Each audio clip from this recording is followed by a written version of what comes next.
Welcome to the Sober Bliss podcast, bringing you hints, tips, advice and inspiration as you walk your path to living a rich and full, alcohol-free life. Discover why sobriety is the most loving gift of self-care and self-love, and how you can feel empowered and joyous with your choice to live the abundant life of alcohol freedom that you deserve. I'm Gail MacDonald, coach, teacher, mum and tea drinker, living a life of alcohol freedom, and I'm here to help you to transform your relationship with alcohol in a way that feels good, so you can live the life you deserve without alcohol holding you back. Hello and welcome to this week's podcast with me, Gail from Sober Bliss.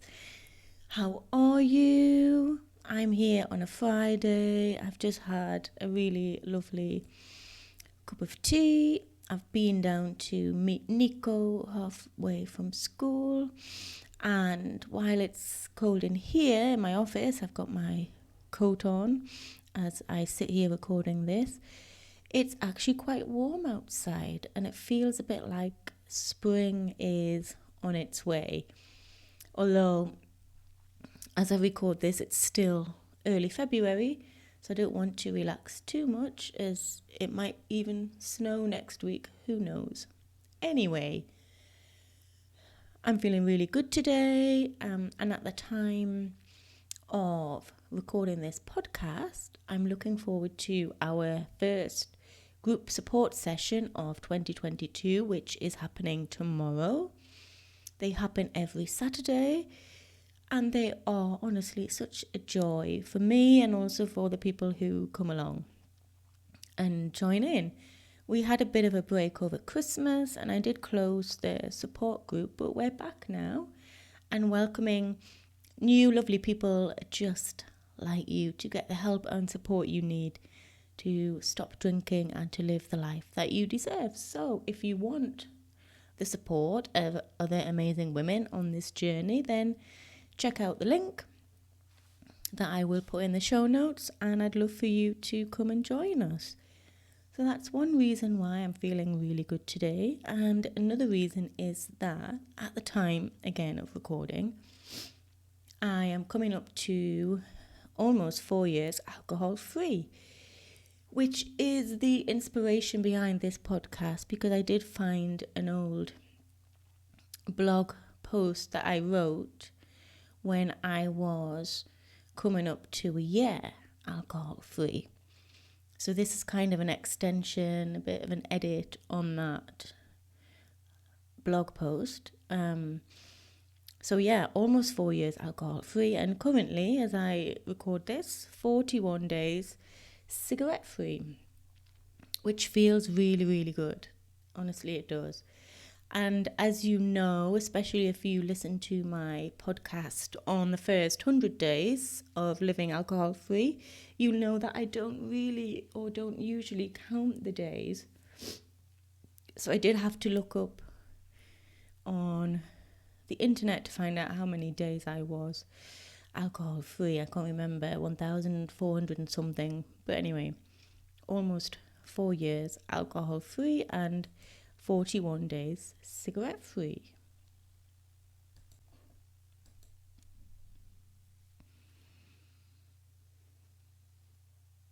And in this podcast, I will be reflecting on what I did back then when I first stopped drinking. And I'm going to share with you some of the things that I did, some of the things that I still do to help me stop drinking. Also, some of the things that I've added in there which are helping me right now to stop smoking. So this is kind of all about how I beat wine o'clock and the things that help me to stop drinking and stay stopped, I suppose, because it is a journey, as you know. And almost 4 years on, I still do some of the things now that I did in the beginning. Some of the things that I don't do anymore, or they've changed, and that's okay. And actually, wine o'clock is often the thing that we worry about the most when we think about quitting drinking. So before we've even decided, before we've even taken that very first step, we often think, oh gosh, how am I going to get through wine o'clock? Whatever that looks like for you. One of my clients didn't really have wine o'clock as a time as such. It was more a feeling or a situation which could have happened at any time of day, whereas other people regularly open their fridge at 4 p.m, 5 p.m. For me, it was 2 p.m, and it was more beer o'clock than wine o'clock.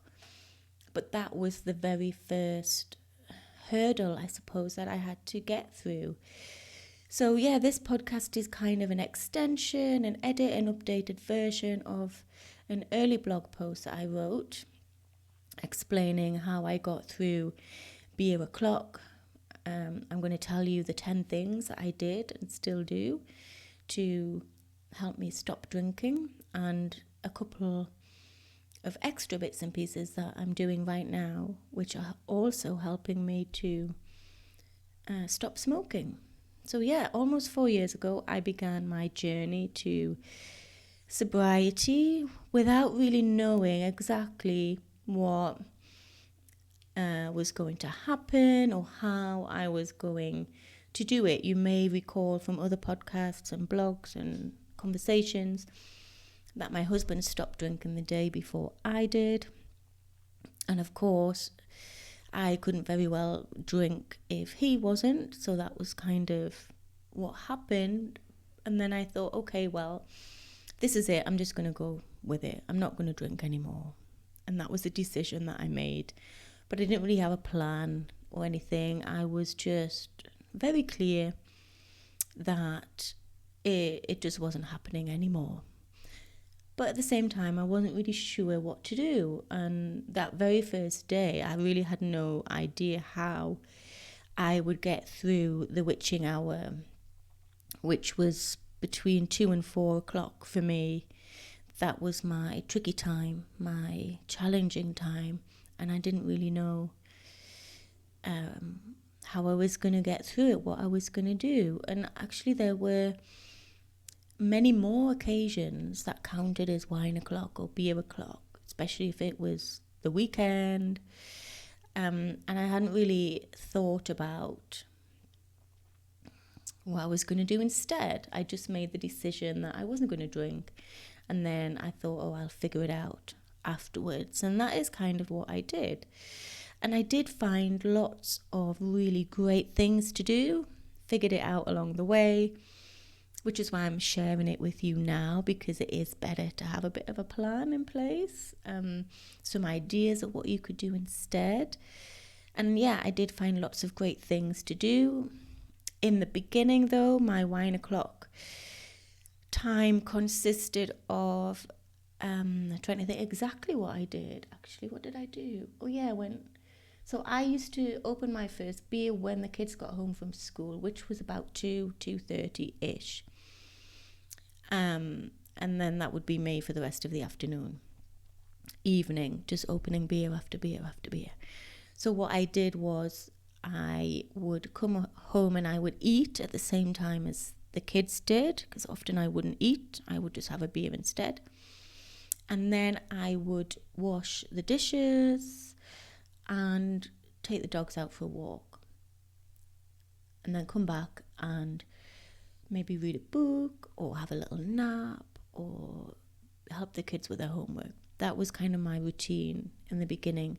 And then the rest of the time after that would be spent on the sofa with tea and cake. So my immediate wine o'clock or beer o'clock replacement was being, quite active, doing the dishes, eating something, then going for a walk. But since then, things change. My son has just come home now and I'm not eating or doing the dishes. So they do change, and that's okay. But in the beginning, I want to share with you the 10 things that really helped me, and not just get through the witching hour, but help me stop drinking, in general, because it's not just about removing the alcohol at 4 o'clock, for example. It is a whole lifestyle change, a whole lifestyle choice. And I don't believe that you can just replace your glass of wine at 5 p.m. with a cup of tea and everything will be fine.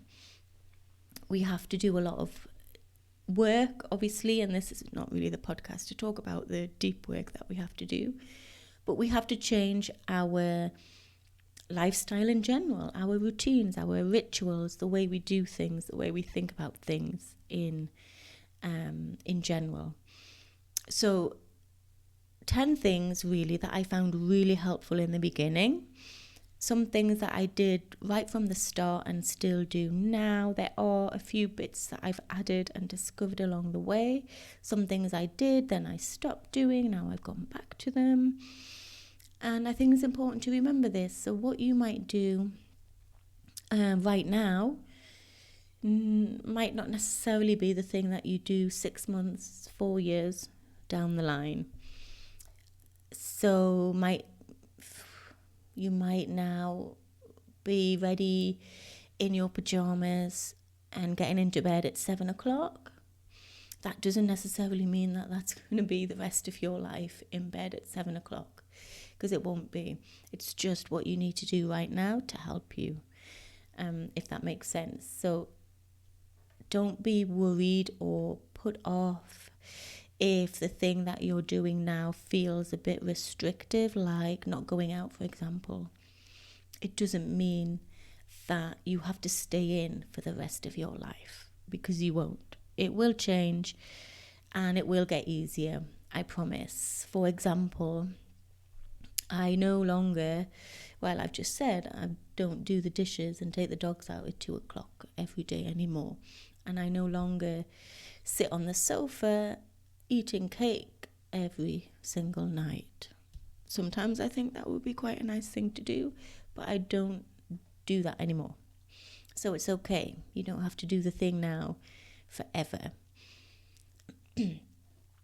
But cake and chocolate are one of the things that helped me in the beginning. So let's start with that.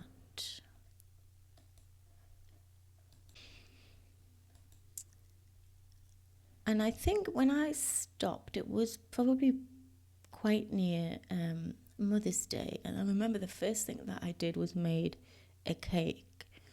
So I think I stopped on the Tuesday, so I'd managed with chocolate, and then on the Sunday I made cake. And I have to say that I didn't really have any, physical cravings for alcohol, but I did have a really sweet tooth, and I just wanted something to, put in my hands, put in my mouth, I suppose.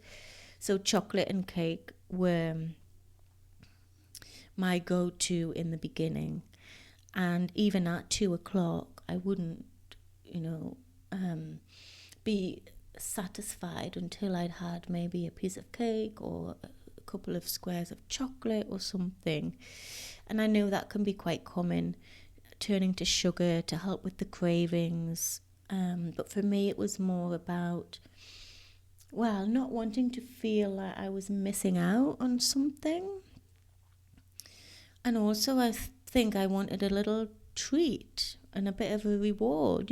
Gosh, I'm not drinking beer, so surely I can have a bit of cake. And that's what I did in the beginning. And I have to say that over lockdown, and probably many of you can relate to that, we did eat quite a bit of cake again. It was something that my kids used to enjoy doing when they weren't at school. We would make cake. And that's kind of carried on for a bit longer than it probably should have done. And lately, because I haven't been smoking, then the chocolate in the evening has picked up again, as have jellies. We've been putting Haribos in the freezer and then picking them out 1 at a time or 5 at a time, however, many we want, and having those instead of a cigarette. So that's something that I've added to my toolkit. to help me not smoke. And I know that this is something you can do as well to help you not drink, because it is often the act of putting something in our mouths that's all we want to do. And if you don't want to eat cake or chocolate or jellies, then you can put some grapes in the freezer, or blueberries in the freezer, or cranberries, or I think, was it Jean McCarthy from the Bubble Hour? She told me that she would slice up oranges and put those in the freezer. So anything like that, which is easy to get to, it's satisfying, it's sweet. So fruit is actually really good if you're craving the sugar. Is a great way to get through the cravings, get through wine o'clock, and is probably, well, it is definitely healthier than cake and chocolate. But, I'm going to be honest with you, that's what I did, what I'm currently doing. However, I am down to maybe one packet of Haribo now over a couple of days instead of one a day. So that's getting better. Tea is the next thing on the list, and I drink a huge amount of tea, massive amount of tea, and I always have done, and I probably always will do. So tea and cake in the beginning were my thing. Tea is still my thing. And I had a conversation with one of my clients yesterday, and she said, do you even drink tea in the summer? Yes, I do. Hot English tea. Yorkshire tea or Tetley are my favourite. There are other brands available, obviously. But I tried them all in the beginning. I tried all of the fruit teas, the infusions. I got for my birthday actually a really nice pink cup with a little, I don't know what you would call it, tea strainer thing in the top. Some really nice red, like dried berry kind of tea, which is so nice. But because it was a present, I kind of keep it for a special occasion. I don't know if that's the right thing to do or not. But tea, all the teas, something that really helped me get through wine o'clock. In the beginning, I did try iced tea in the summer with a bit of lemon in, but to be honest, it didn't really work. I do quite like hot water with lemon as a nice drink. I'm not a massive fan of alcohol-free beers or wine or anything like that. I just prefer a nice cup of tea. That's what helped me, and if that's what helps you, then that's great. But I do think it is important to find something that you like to drink when it comes to getting through wine o'clock, because I don't think we drink wine for the taste. We drink it for many other reasons. But it's important that if you're not going to drink wine, you drink something else that you like. So find something that you like. That is probably the most important thing that you can do in the beginning. I also mentioned that I would take the dogs out for a walk, which they were walked a lot in the beginning of my sober journey.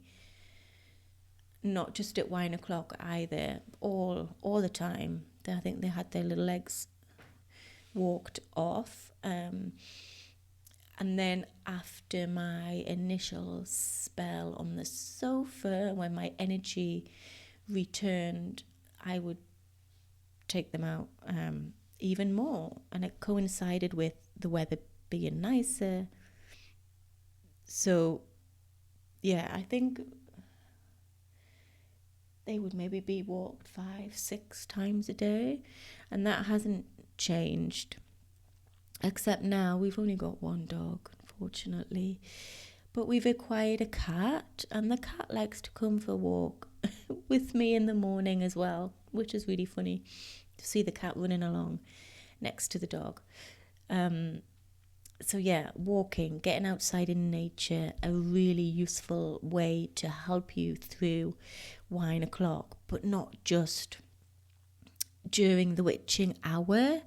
Try and incorporate it into your daily routine, because the more we can do things that make us feel good, then the less chance we have of needing to turn to wine to numb out a crappy day at the end of it all.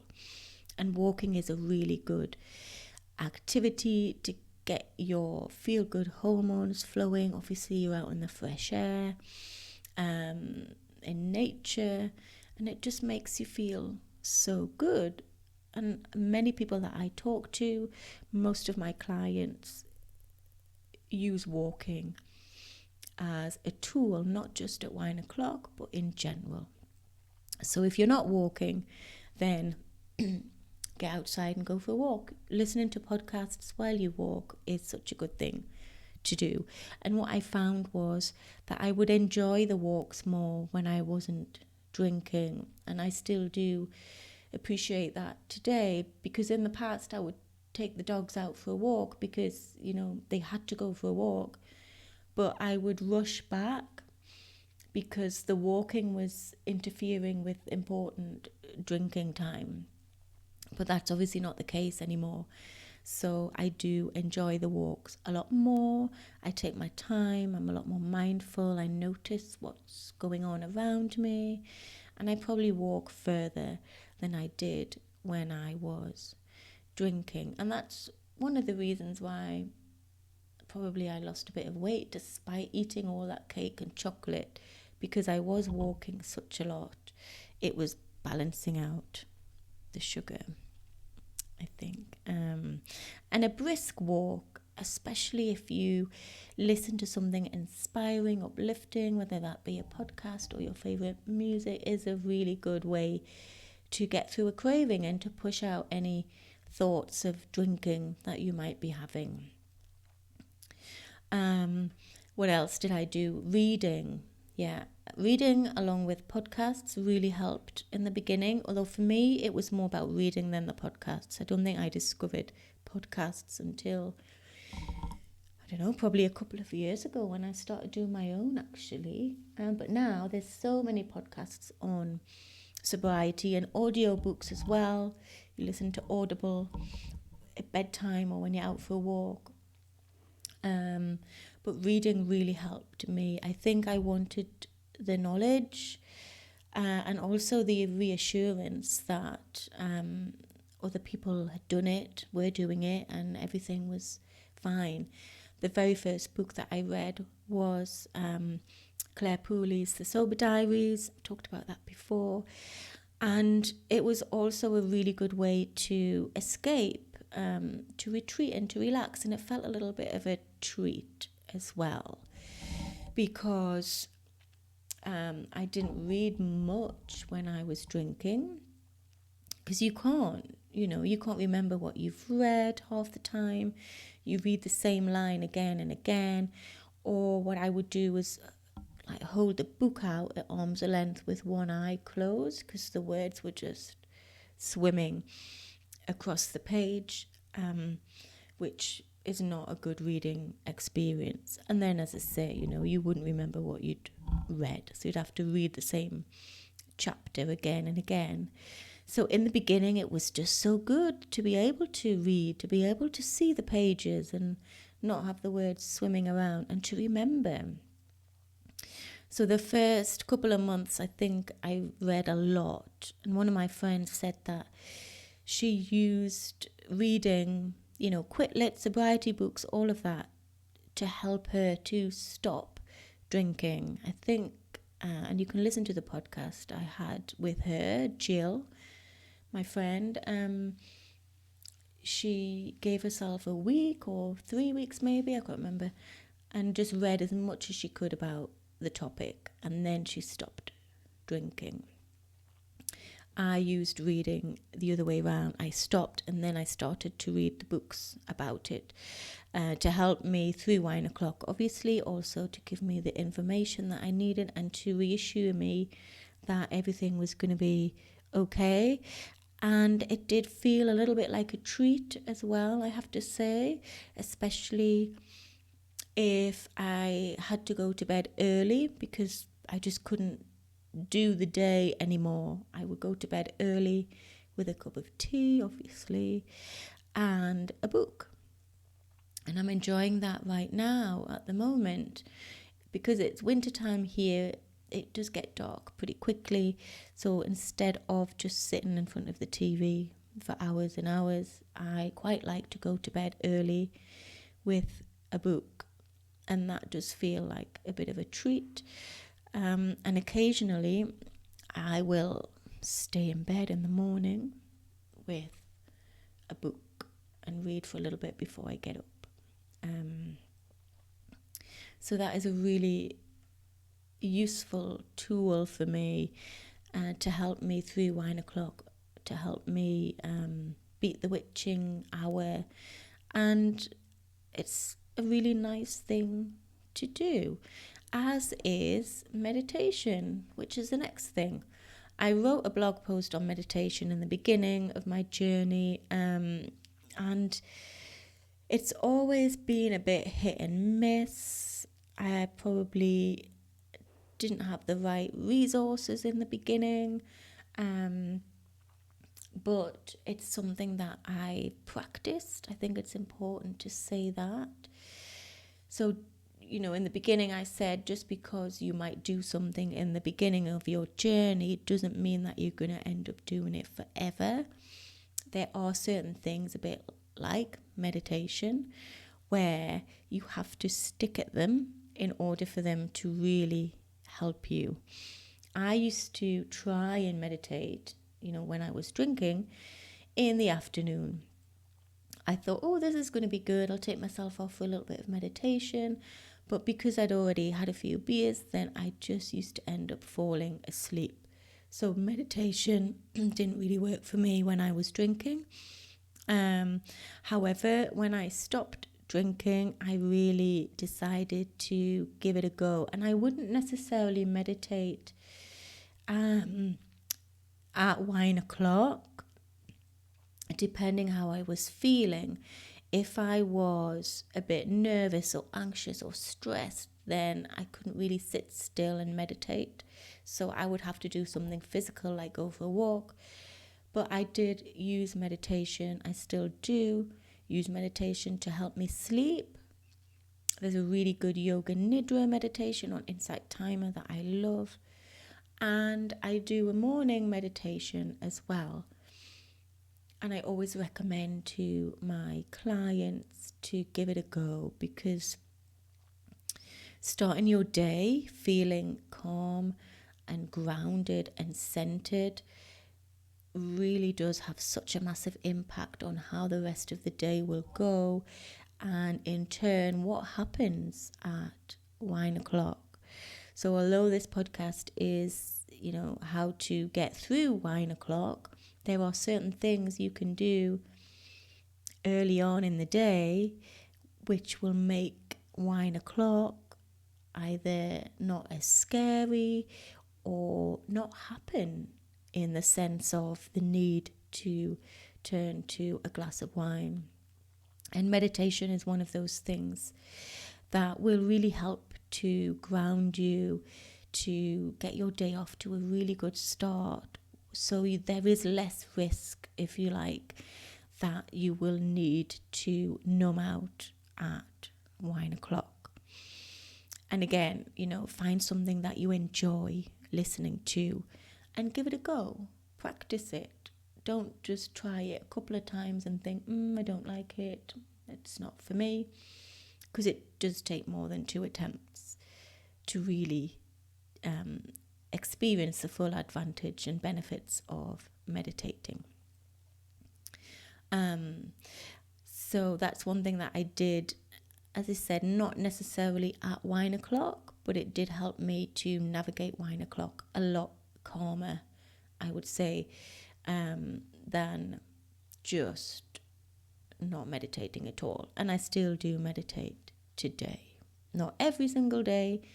I try to Sometimes I don't, but that's okay. And I think it's important as well, while we're on that subject, to not beat yourself up if you don't meditate every day, if you don't go for a 5-mile walk, if you don't read 100 pages. These are all suggestions. These are all things that helped me, but not necessarily all at once, all together, every single day. It was a combination of these things which made it work. And I think it's important to allow yourself the space to experiment and explore and find what works for you, and keep trying, and never feel bad if you don't meditate. For example, you might hate it. You might just not be able to sit still and enjoy it, and that's okay. Do something else, like writing, for example. I really enjoy writing. I'm writing a book at the moment. I write all of these podcasts. I write blogs. I wrote a whole 3-month course, which is what you get when you work with me one-to-one. You get 3 months worth of journaling prompts, which is a course in itself. And writing is a really good way to get through wine o'clock, get through a craving, because it stops the thoughts taking over. If you can get out what's in your head onto paper, it is a really good release to help you. And often as well, there are lots of thoughts, feelings, emotions going through your mind that you need to unpick, that you need to uncover. And getting these things out on paper is so freeing. It's very therapeutic, and you can look back as well and see just how far you've come. And in the moment, writing through a craving is very powerful, because it stops you from latching on to the thought and taking the thought somewhere where you don't necessarily want it to go. There are people who write in the morning. I'm one of those people. There are people who write in the evening before bed. There are people who randomly, write, as I said, when they're having a craving or when they're struggling. When you work with me, I encourage you to do journaling every single day for the 3 months that we're working together. And most people do carry on that practice, actually, because it is such a powerful practice. And I might do a podcast on the power of journaling in sobriety. And also writing, as you know, if you've listened to one of my other interviews with Claire Pooley, author of The Sober Diaries, writing really helped her with her own alcohol addiction. And it's such a powerful tool to help you work through these thoughts, feelings, emotions, the past, the behaviors, all of those things. So if you can, do a bit of writing at wine o'clock. Such a really good thing to do. So we're nearly at the end of the list. I think there's only a couple of things left on my list of 10 things to do to help you through wine o'clock. 10 things that I did to help me stop drinking, and consequently are helping me to stop smoking right now. And one of those things is yoga. And it's something that I always thought I would eventually get around to doing, but yet I never quite did. I am not one of these people who kind of thought, okay, I'm going to stop drinking and I need to do yoga straight away. Yoga wasn't a massive part of my healing journey. I suppose it's not up there on my toolkit as it is for other people. I think I only first started doing the practice of yoga about a year into my sober journey, and that coincided with when we decided to change our morning routine, and I'll talk a little bit about mornings in a moment. So we went from basically watching TV all evening with cake and cups of tea to going to bed early. We moved our day forward by a couple of hours, if you like. So we started getting up at 5 o'clock, going to bed at 8 or something ridiculous, which is actually a really nice thing to do. And that's when I started yoga, because I thought, oh my God, what am I going to do at 5 o'clock in the morning? I'm not going to work, or I'm not going to clean. It was too cold and dark to do a big long walk. I didn't fancy, going for a run or anything like that. So I started yoga, and it was actually really nice in the beginning. My husband would get up and take the dogs out, which I'm very thankful that he did that in the cold and the dark. And he would come back and he would light the fire. And at the time, I think our bed was in the living room. So if you don't know, I live in a warehouse with a kind of a flat inside. It's great when the weather's warm because it's a really big space.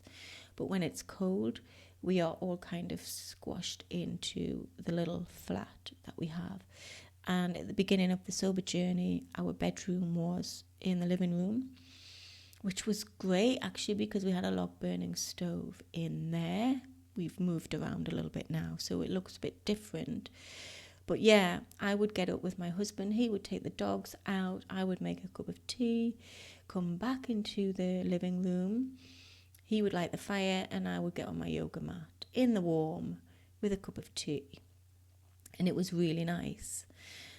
And I did that for a few months, every day, yoga every morning for a few months. And I really, really enjoyed it. And then the weather changed.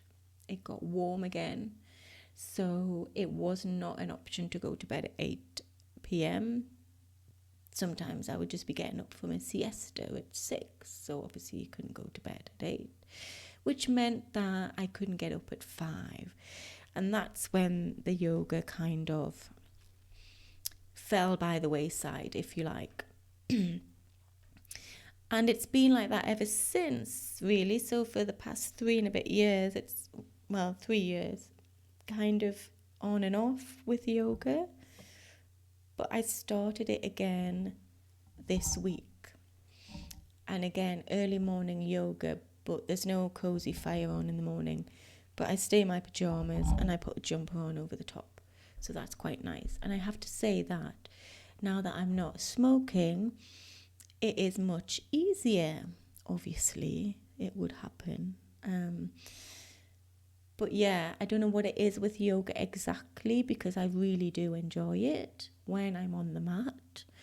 And I suppose it's true what they say, the hardest part of yoga is getting on the mat. And I find that if I overthink it, then it doesn't happen. And probably that has what's happened in the past. Overthinking. When will I do it? How long will I do? What will I, what video will I watch today? All of those decisions, which meant that I never really got round to doing the yoga. But I'm currently doing yoga at the moment. And again, it's one of those things that I'm not necessarily saying do at 1 o'clock.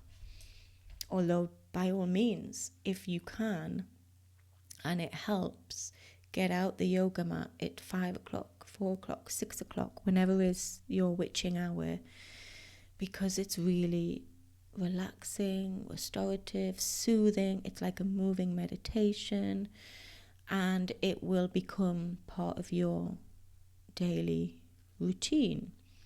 It just so happens for me, I prefer to do it early in the morning, otherwise it won't get done, which is the same for my morning pages and my writing that I touched on before.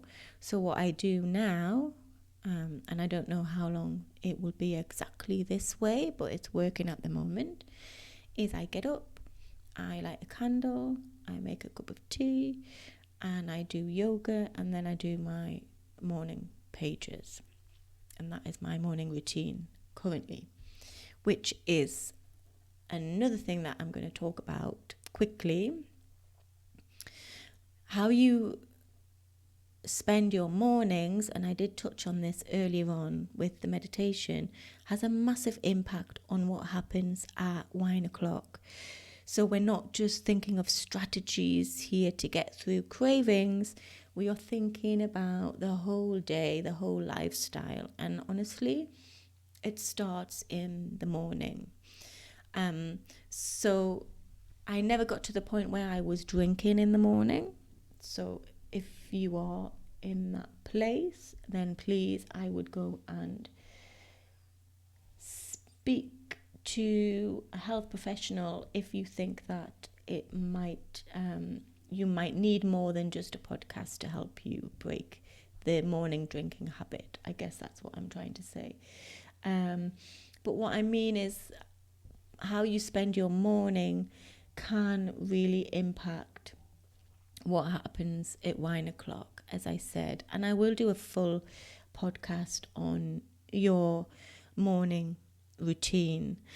But doing something lovely in the morning is so helpful. And even just appreciating how you feel in the morning if you haven't had a drink the day before is motivation, inspiration enough to help you through 1:00.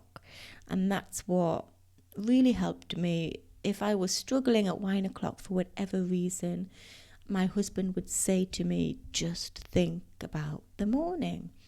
How will you feel in the morning if you drink now?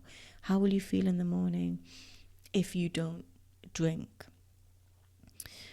So thinking about the mornings, imagining how I was going to feel in the mornings, what I would do in the mornings, was a way to help me through 1:00. And obviously by doing something lovely in the morning, like yoga or going for a walk or reading or writing or whatever it is that you choose to do, is going to help, as I said, to ground you, to center you, to set the tone for your day, so that when 1:00 does come around, you're not in that crazy stressed place anymore, because you've started your day really well. If that makes sense. I hope it does. So the mornings are a really good way to help you through 1:00, to prepare you for 1:00, and also the thought of the mornings at 1:00. You know, how do you want to be feeling in the morning? And use that to help you through the witching hour. Okay, where are we? So I think we've got a couple of things left out of 10 things that helped me to stop drinking and are consequently also helping me stop smoking. And I mentioned before that we changed our morning routine, changed our evening routine. We moved the whole of the day forward. But in the beginning, we didn't. The first couple of months, as I said, were spent on the sofa, eating cake, drinking tea and watching TV, which in itself was really nice, because for the first time in ages, I could watch a film all the way through and not fall asleep or pass out. And I think we went through quite a few films that we'd seen before but couldn't remember all the details. So it was like having, I don't know, 10 brand new box sets or something to watch, because we couldn't remember what we'd already seen because of the drinking. And in the beginning, I did get into kind of a routine. So obviously this was past 1:00 a little bit, but it was all part of how I spent my afternoon and evening. So I would get ready for bed quite early. and sit in front of the TV, as I say, with cake and tea. And the first thing that I remember watching, and this is quite funny because my husband can't remember it at all. I got the DVD box set out the other day. We watched a Danish TV series called The Killing. And I know it's been made again in American, but my brother sent it over in a big box ages ago. And we put that on. The fact that we were able to watch it in Danish with subtitles was quite a revelation in itself, because obviously you cannot watch anything with subtitles if you've been drinking. But that was the first thing that we watched as two sober people. But my husband can't remember it at all, which I found really funny. I loved it. It was amazing. And I think I might make him watch it again because it was really, really good. So that was something that we did to help us through wine o'clock, beer o'clock, the witching hour. And it's something that I'm enjoying at the moment, actually not smoking. Because you know what it's like if you have smoked, if you are smoking after tea, can be really challenging and you want a cigarette. So I've been firmly on the sofa again with some chocolate, watching TV, and it's Netflix at the minute we're watching. But we are still going to bed quite early, so that hasn't really changed. And it's okay to sit in front of the TV and watch something crappy on TV if you want to, if that is what helps you in the beginning. Dawn, one of the lovely ladies who was in our membership last year, she said that is something she has in her toolkit. You know, trashy TV, when all you want to do is escape in a healthy way, not have to think about anything. You don't want to watch something too deep or intellectual. You just want to watch something, anything, to take your mind off things, to help you get through the next hour or two or whatever it might be. So by all means, watch some crap telly if that helps. It's still helping me at the moment. And the final thing I would say on the journey to help me through wine o'clock was, and still is, my family, especially my husband, because not only did we stop drinking together, we're also actually stopping smoking together, which is really, really helpful. And I have to say that having that support at home is probably been the biggest game changer for me. And it's part of the reason why I do what I do, because I know how important it is to have somebody there on your side, in your corner, who you can turn to whenever you need to. And they will help you no matter what. So without a doubt, the support of my family, especially my husband, has been key in getting me through the early days of wine o'clock, beer o'clock, and also because of how things have changed between us and the family dynamics as a whole, it's something that's helping me keep going, because it just gets better and better. Home life now is amazing compared to what it was when I was drinking. And that is something that I held on to in the beginning as well, when it was difficult, when it felt hard, when I felt like the most boring parent in the world. It was still better than when I was drinking. So family and my kids are, key in helping me get through wine o'clock and stay alcohol free.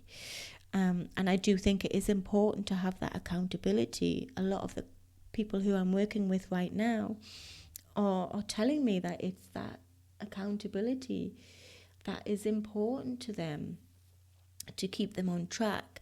You might have a partner at home, a husband at home, who, with all the will in the world, is actually not the person to support you in this.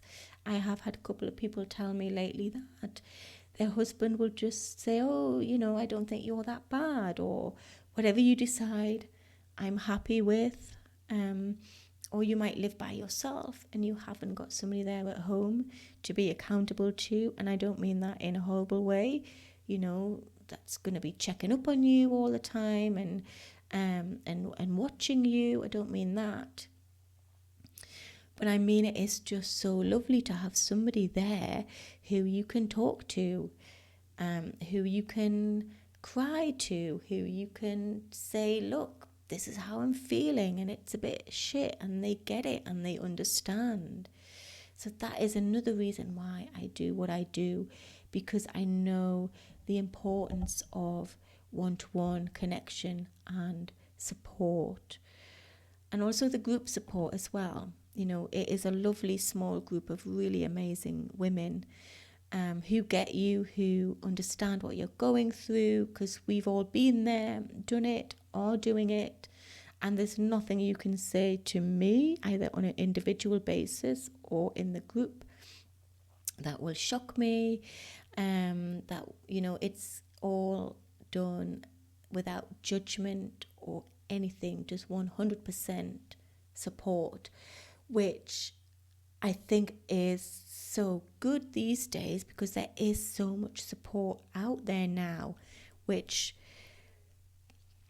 there probably wasn't when I first stopped drinking almost 4 years ago. I know I've spoken to people who stopped drinking 5-6 years ago, and there definitely wasn't that level of support around then. And it's just so good that there is that support now. And something that I didn't do was look around, because obviously I had my husband at home. So if you've got the support of your family and friends, amazing. It's so good. If you need something else, then don't be afraid to look around, because there's so many different ways now that the support is delivered. And I would encourage you to find something which is a little bit more than just posting in a Facebook group, because I do think we need more personal connection, personal support in that respect, which is why I do one-to-one, because one of the things that people say is that they don't want to feel like one lost soul in a sea of thousands of other people. They want their support on their, one-to-one basis. They want to talk about their issues and problems and struggles and worries. So one-to-one support on that front is really, really important. If you don't need that, but you need something, then have a look around, see what is available to you, because there is so much help and support available to you now. It's not like it was, where the only option was probably AA or rehab. And I'm not going to go into how I feel about that right now. Just it's not for me, and it's not for many people. But thankfully, there are options available to you now. So if support is something that's going to help you get through wine o'clock and beyond, then do some research and find something that feels good to you, because you don't have to struggle alone. You don't have to white knuckle it. You don't have to sit on your hands and struggle and watch the clock tick while you go crazy. There is help and support available out there for you. And that brings me on to my final little piece about wine o'clock. If you are already subscribed to my newsletter, then when you joined up, you should have got your very own guide to getting through wine o'clock with a lovely guided visualization. But if you haven't got that, then do sign up to the weekly newsletter, and you will get as a free gift from me, a guide to getting through wine o'clock, which will put everything that I've rambled on about today in a really nice, lovely PDF with a guided visualization. And I will put the link to that in the show notes. So if you haven't got that, go ahead and get that and let me know how you get on and what works for you to help you through wine o'clock. And remember, if you need any more support, I am here. You just have to send me an email or click on the link below to book a free chat so we can talk about the support that you might need moving forward. So that's it from me today. Enjoy the rest of your day, your evening, wherever you are, whatever you're doing right now. And I will speak to you very, very soon. Take care. Thank you so much for listening, and I'll see you in the next one. Bye for now. Thank you so much for listening. If you enjoyed this episode, then please share and subscribe. For more help and support, go to the Sober Bliss website, soberbliss.com. Connect with me on social media and learn how I can help you quit drinking and start living.